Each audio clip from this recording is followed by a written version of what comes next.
This is Pastor John, Resurrection Church. Another enrichment video. Now we're talking about the canon of the New Testament. So we talked about the Old Testament, and now we're looking at the canon of the New Testament. So the books that were to be included in the New Testament. Why would we need a canon for the New Testament?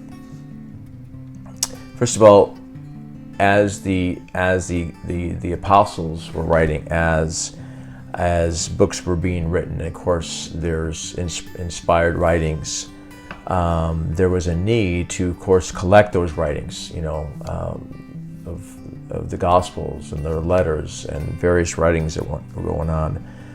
And so as they were being written down, there was a need to collect them.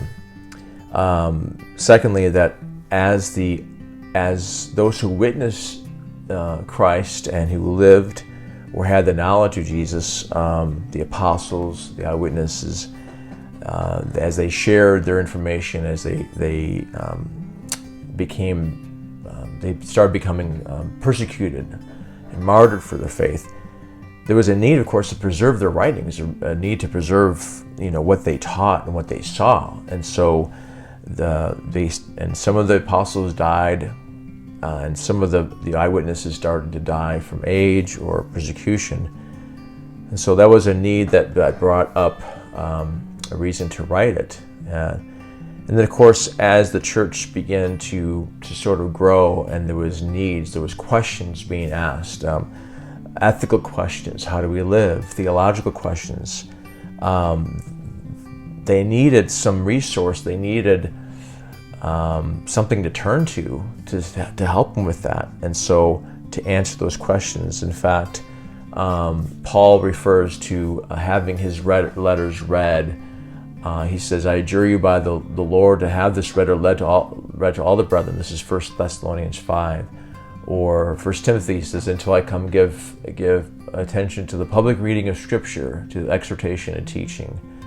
And he goes on from there. The point is that the early church needed something to turn to help them theologically, practically, ethically, things like that.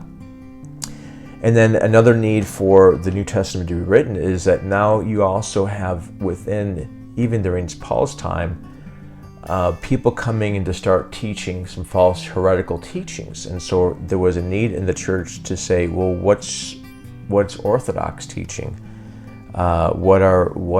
What's true teaching versus false teaching? And so there was a need to be able to put together a list of the documents, writings that were considered inspired by God as opposed to being false, and to measure the teachings to see if they measure up with the teachings of the apostles. In fact, early on in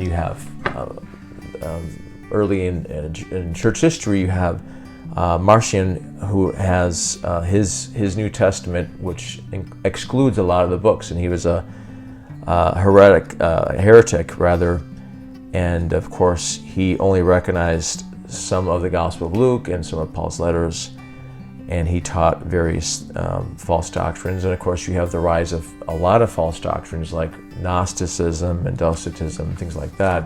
So there was a need for the writings to be written down.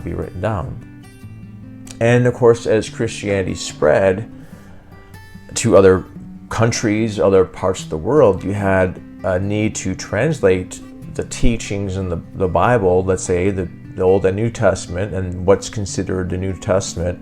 There was a need to translate those into other languages, so there had to have been a formation of the New Testament, and they had to have an accurate list of what books to translate and to include as canon in the New Testament.